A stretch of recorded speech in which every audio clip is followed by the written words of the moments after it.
Hello friends. आज मैं इस वीडियो को बनाते हुए सच बताऊं थोड़ा सा परेशान क्यों हूं? क्योंकि आईसीए ने ब्लंडर कर रखा है अपनी मार्किंग में। ब्लंडर किसमें? मैच द फॉलोइंग क्वेश्चंस वाले क्वेश्चंस में। मतलब टाइप होता है ना कि देखिए ए इसको मैच करना है इससे, इसको मैच करना है इससे, मैच क्वेश्चन एंड आंसर वाले में, उसमें। क्योंकि मैच द फॉलोइंग में सब्जेक्टिविटी तो है ही नहीं भाई, ये कोई इसमें टीचर की विमसी तो लगेगी नहीं, सीधी बात है। चार 4 points are given, you are supposed to match them with 4 answers। Question 4A का ऑल्टरनेटिव अगर आप देखें, क्वेश्चन क्या था, आप आराम से पढ़िए।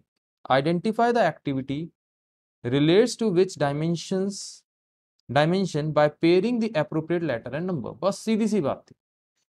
अब अगर आप इसमें, मैं आपके सामने 3 आंसर शीट्स लेके आया हूं। ये आंसर शीट 1 है, बिल्कुल सही है, स्टूडेंट को पूरे मार्क्स मिले, great.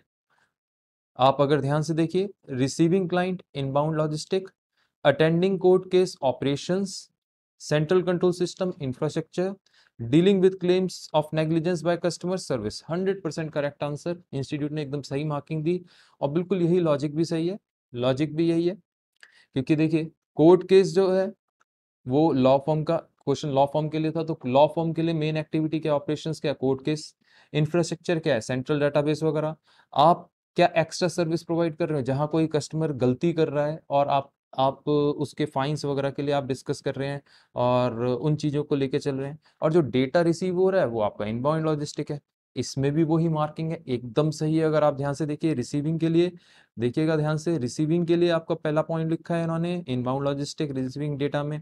Attending court case, operations लिखा, सेंट्रल कंट्रोल सिस्टम, इंफ्रास्ट्रक्चर लिखा, एंड ए से 2 को मैच कर दिया, सर्विस डी, ठीक है। लेकिन जब मैं इसकी बात करता हूं आंसर शीट की, I feel sorry for the student. Why I feel sorry? खुद देखिए आप, आराम से देखिएगा। अटेंडिंग कोर्ट केस ऑपरेशंस सही है, लॉ फर्म की यही प्राइम एक प्राइमरी एक्टिविटी है। क्वेश्चन जो था, अगर आप ध्यान से देखें, क्वेश्चन वाज कि एक लॉ फर्म है, क्या है, ABC and associates, a law firm has recently undertaken N analysis of its activity. तो इसके लिए अगर कोर्ट केस अटेंड करने की बात है तो लॉ फर्म का तो काम है। एक बात बताइए, आप लॉयर हैं अगर, तो आपका काम नहीं है कोर्ट केस अटेंड करना, ये ऑपरेशंस नहीं है। और अगर मान लेते हैं नहीं है, लेट अस अज्यूम नहीं है, तो फिर इन दो स्टूडेंट्स को मार्क्स क्यों मिले, क्यों दिए? और अगर इन दोनों को दिए तो इसका क्यों कटा? और अगर आप कह रहे हैं ऑल्टरनेटिव आंसर पॉसिबल है, तो इस आंसर के तो मिलने चाहिए ना। ऑल्टरनेटिव अगर पॉसिबल है, मान के चलता हूं, वैसे है नहीं, लेट अस अज्यूम कई स्टूडेंट्स क्या करते हैं, रिसीविंग जो क्या कहते हैं, dealing with claims of negligence by customer को कहते हैं कि सर वो ऑपरेशन है, वैसे है नहीं। और अटेंडिंग कोर्ट केस को सर्विस मान लेते हैं, आफ्टर सेल सर्विस वगैरह या एक्स्ट्रा सर्विस, वो है नहीं।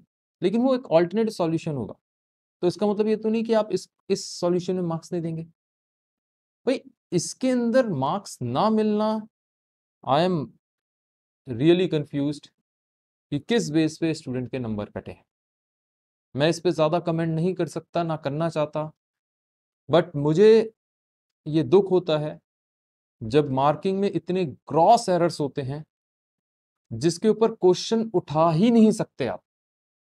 मतलब जो आप आप किसी भी तरीके से इस बच्चे को मार्क्स मिल भी जाते तो भी ये फेल होता। तो मैं इस पे ये कोई हू हल्ला काटने की शोर मत मचाइएगा फालतू का, मैं ये रिक्वेस्ट करूंगा आपको। अदरवाइज मैं आपको एक सीधी सी बात बोल रहा हूं, पता नहीं कितने ऐसे स्टूडेंट रहे होंगे जो जस्ट इसी तरीके की मार्किंग की वजह से, जो बिल्कुल क्लियर मार्किंग है उसमें मार्किंग की बात कर रहा हूं, बाकी में मैं क्वेश्चन नहीं कर रहा। मैं बाकी किसी तरीके से नहीं कह रहा, क्योंकि कई जगह सब्जेक्टिविटी इन्वॉल्व होती है, होती थी और होती रहेगी एग्जामिनर की, अनलेस बिल्कुल ओएमआर बेस्ड पेपर हो। तो आपका वो अभी पॉसिबल नहीं है एट दिस स्टेज। तो इस स्टेज पे जहां आपका इस तरीके के क्वेश्चन है, मैं स्पीचलेस हूं इस तरीके के आंसर शीट्स को देख के। बस मैं यही कहूंगा, with this, may God bless you, bye bye.